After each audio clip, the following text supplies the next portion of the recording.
Rama, Sita and Lakshmana had been banished to live for 14 years in Dandaka forest, a deep and dark forest far away from their home in the kingdom of Ayodhya.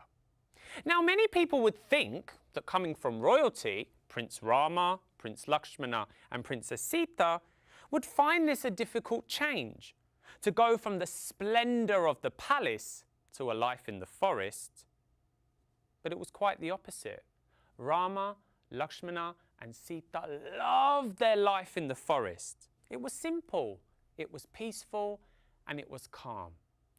Every day, Rama would sit beneath the shade of the mango tree, close his eyes and just meditate on the silence.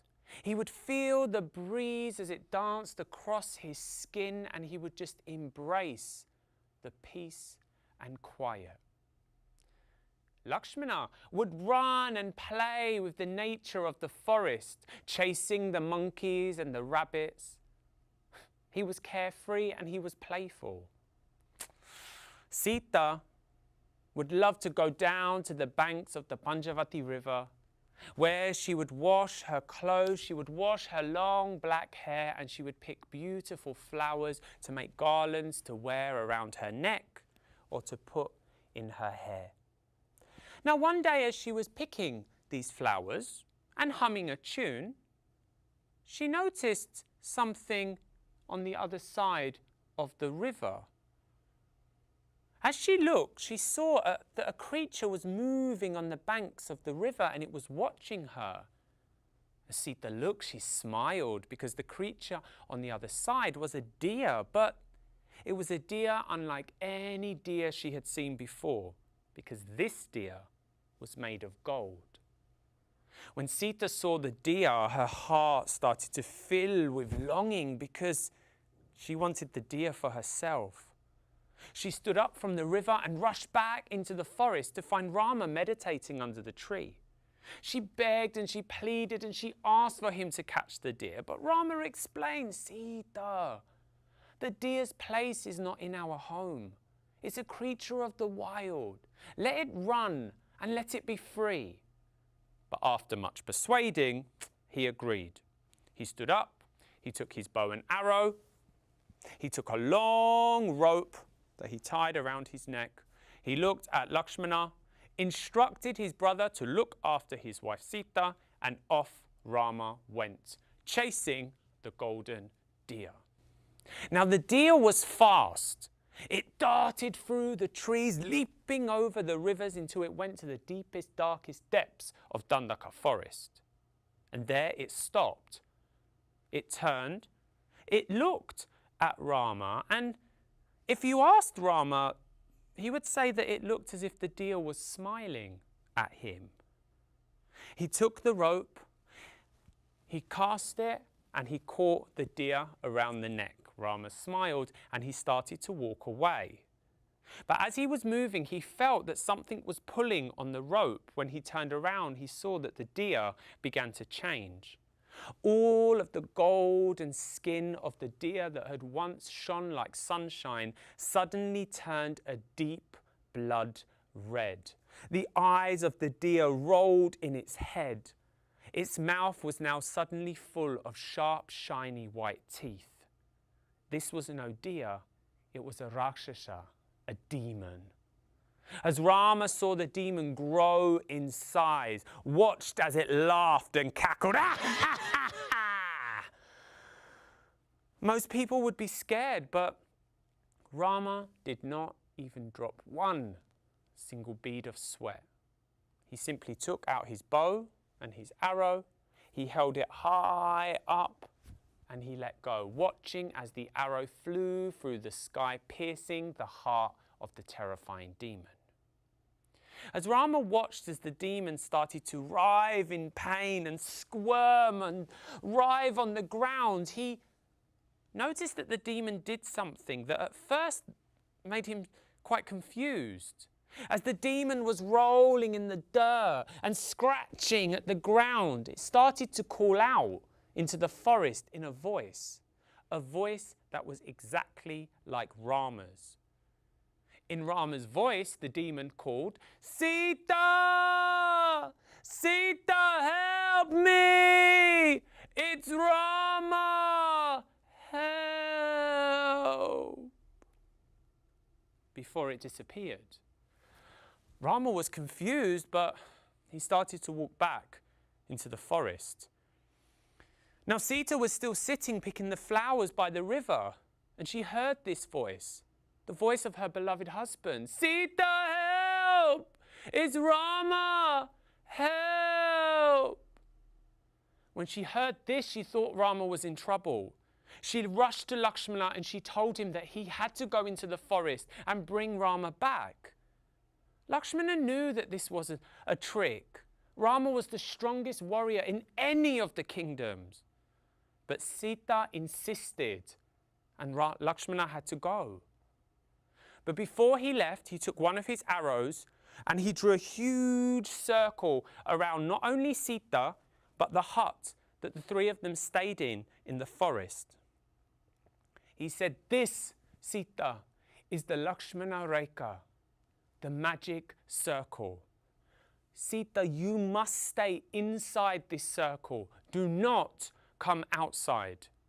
While you are inside of this circle, nothing and no one can harm you.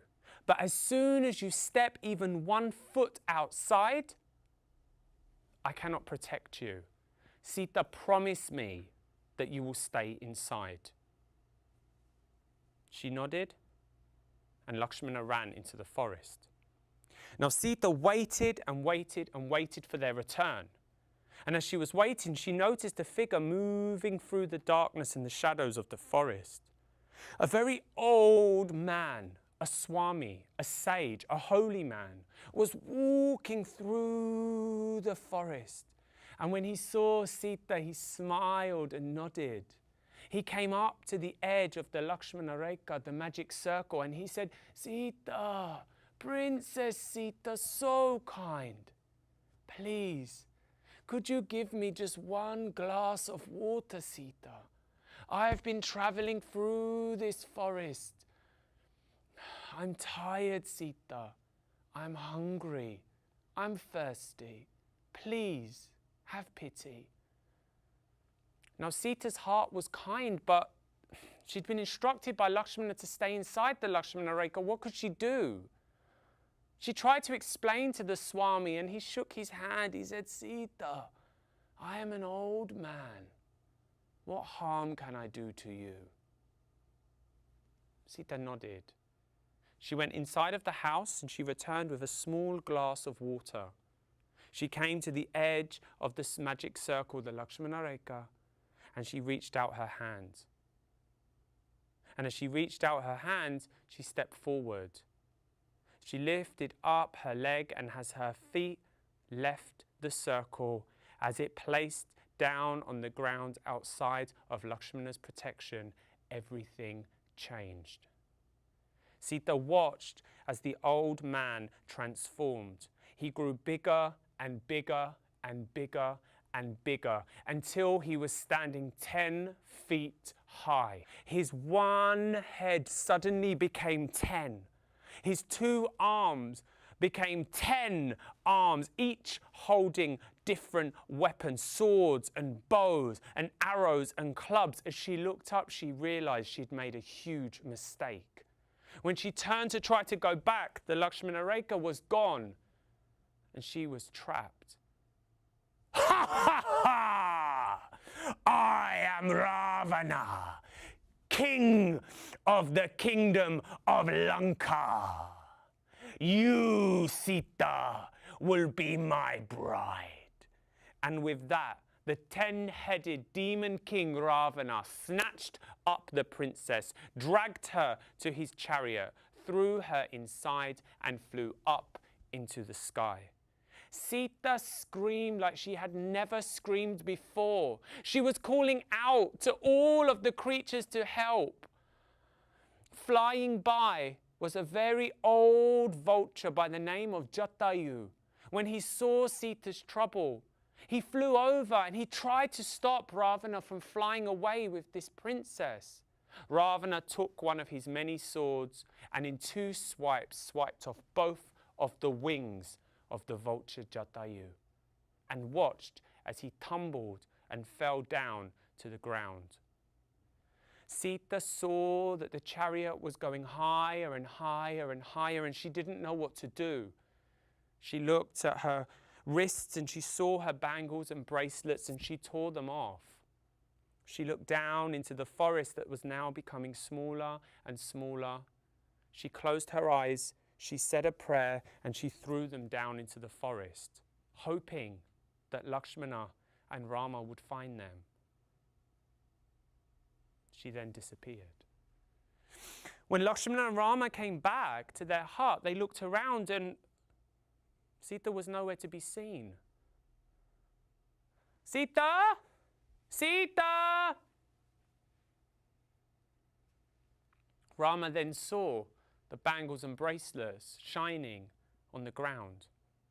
When he picked them up and he saw his reflection in the gold, for the first time in his life he started to cry because he knew that Sita was gone. When Lakshmana saw his brother in pain, he rushed over and placed his arm around him. He didn't know what to say and he didn't know what to do because he'd never seen Prince Rama like this. But all he could say was, "Brother, we will find her. We will." And the 2 of them stood up and they began their journey through the forest. Their journey to try to find Princess Sita and to try to bring her home.